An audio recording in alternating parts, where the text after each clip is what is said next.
Hi, my name is Clark Miller, and I'm a professor in the School for the Future of Innovation in Society at Arizona State University.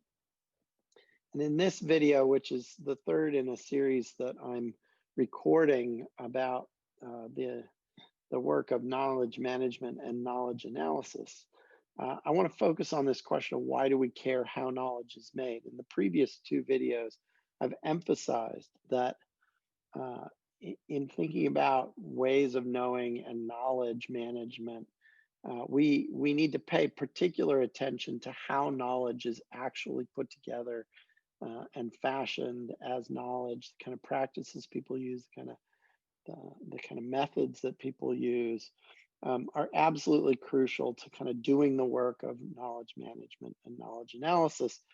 And in this video, I want to talk a little bit about why. Why do we need to pay attention so much to these issues? So the short answer is that we depend on knowledge to make decisions. And the knowledge that goes into the decision shapes decision making, shapes the outcomes that we get out of the decision making, right? So there are other reasons why we should care, but this is a big one, right? There are other reasons why we use knowledge besides just making decisions, but making decisions is a critical part of what modern organizations do, whether they're in the business sector or the public sector. And those decisions are always influenced by knowledge. And if you want to do good knowledge analysis and good knowledge management, you've got to know how you're getting the knowledge that you're getting into the decision-making process if you want to have any hope of making good decisions coming out.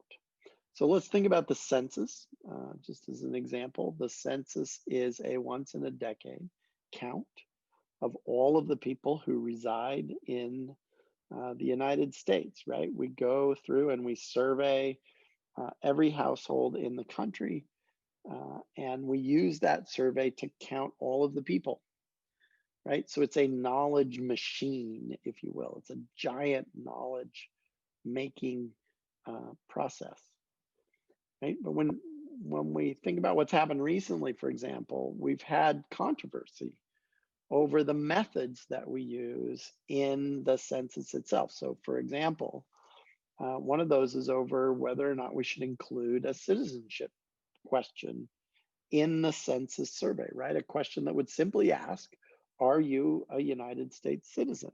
Say, well, what's the big deal? But people are afraid that in parts of the country where there are people who either legally or not are here in the country, but are not United States citizens, that if you ask that question on the survey, that people will refuse to take the survey, right?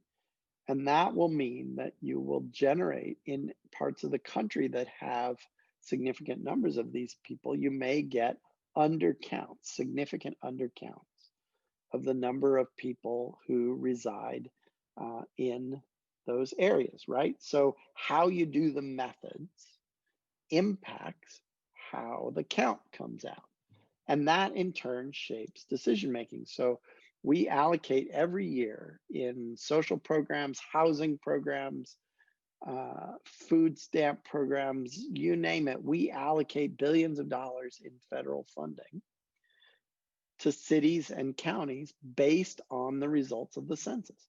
We also allocate representatives in the House of Representatives in Congress based on the population counts of particular areas. So if you have a method that is systematically doing a better job of counting in one part of the country than it is counting in another part of the country, and therefore in some areas you are undercounting the number of people who reside in those areas, then those areas are going to get underserved in terms of federal funding to support various kinds of programs. Let me give you another example. We've had a long-running debate in the United States over the census about whether we should use statistical methods to correct the census count.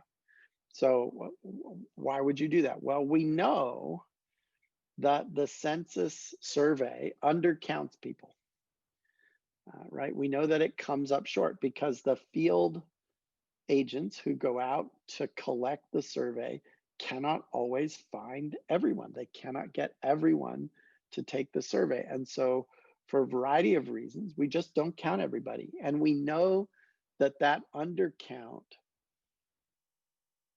you have a higher percentage of undercount in areas where you have large populations, right? So in big cities, you tend to undercount even more. These are just known features of how the census survey works in trying to count people.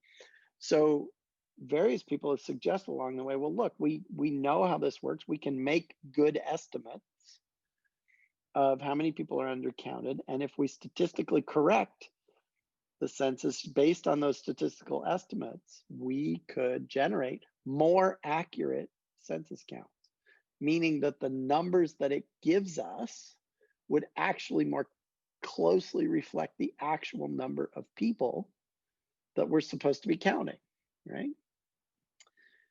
Well, you might say, well, what's the problem? Well, the problem is, among others, not only that this would distribute money differently, and so people object to it, which is, of course, true, right? But also because the wording of our Constitution says that we actually have to count all of the people in the United States. It doesn't say we need to build a statistical model to estimate the number of people in the United States. We have to count them. Uses the word enumerate, right? Which is to count, to give a number to each person, right? And so people have argued as a result that when we build the census, we need to build it based on counting people, not based on making some sort of model how many people live in the United States, right? So these are all questions about how knowledge is actually getting made. So another example is financial risk, right? We lived through 10 years ago, the 2008 financial crisis. And in that financial crisis, banks invested over $240 billion in subprime loans, right? Subprime means that the risk on those loans was viewed as higher than if they were prime loans, right? So they were lending to more risky households. And they did this based on particular kinds of risk calculuses that suggested that they could be safe, right? That they would be safe doing that. It turned out, however, that there was one set of circumstances for which that set of risk calculuses was wrong. There was a set of conditions under which those risk analyses were just incorrect. And when that set of conditions occurred, it cost enormous amounts of money and it disrupted the global economy, right? So this knowledge mistake, if you will, this knowledge failure, knowledge error in how we made knowledge, because the banks thought they were doing something safe, but it turned out that they had misunderstood the risk models that they were using. And if you correctly understood the risk models, you understood there were conditions under which this could be catastrophic. Right? And so if we're going to make good decisions with regard to managing the economy, we need to be able to understand the knowledge practices that we're using and the conditions, for example, under which they might fail. We need to, in other words, carefully assess the ways of knowing, the practices of knowledge making.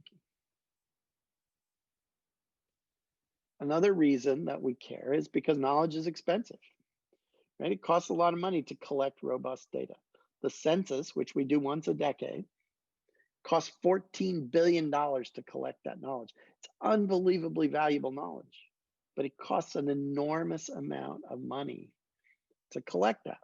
And so we often have to make choices about where we're going to invest in new data collection, new knowledge generation, and where we're not. Similarly, the National Science Foundation, which is our nation's research arm, if you will, gets about $8.5 billion a year to fund scientific research. It has to make choices. It can't fund all of the research it would like to fund.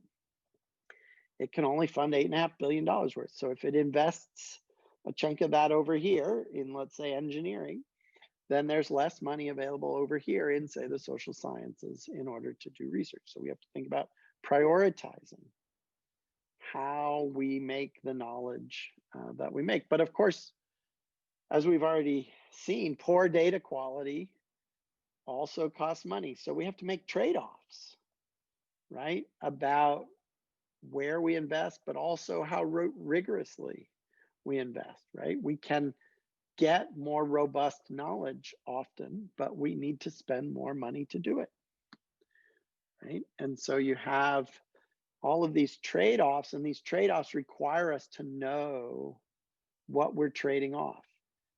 If we spend this amount much more on doing the census, how much better data do we get, right? That's a question of how the knowledge gets made and what it costs to get each incremental improvement in that data quality, for example. Finally, let me just highlight that within our own sort of minds and within our communities, ways of knowing not only determine the knowledge that we have available to us, but they also often blind us to other ways of knowing. When we become an expert in one kind of knowledge, we often don't have the same level of expertise in other kinds of knowledge, right? When, the most severe form of this is groupthink, right? Where people come to think alike within a group because they're talking with each other and engaging with each other all the time. But what we see is that is very frequently something that occurs in the knowledge space. And we will get people who will begin to act on the basis of certain kinds of knowledge, but not really see that if they looked at a problem in a different way or with a different set of knowledge practices, with a different way of knowing, that they might see something different and be able to act differently, right? And this can be particularly problematic in interdisciplinary settings. One of the things about discipline and professions is that they can become very isolated from one another. We call it siloing, the disciplinary silos or the bureaucratic silos that we get in as thinkers, right? And we start to think that our way of knowing things is the right and only way of knowing things, and we miss the kind of benefits that would become from opening up to other kinds of knowledge. And so ways of knowing, this idea ways of knowing, which I introduced in the previous video, can become a mental straitjacket. And it can be hard to work collaboratively with people who think about the world in different ways, right? Who have different sets of knowledge practices. And likewise, though, in reverse, if we understand ways of knowing, right? That is, if we understand not only our own way of knowing as a set of practices, but also how other people know as a set of practices, that can help us bridge these cross-disciplinary divides and debates. It can help us work together to try to find the best solutions that reflect a variety of different assessments of what the problem is, what the solutions might be, and so forth. So thank you.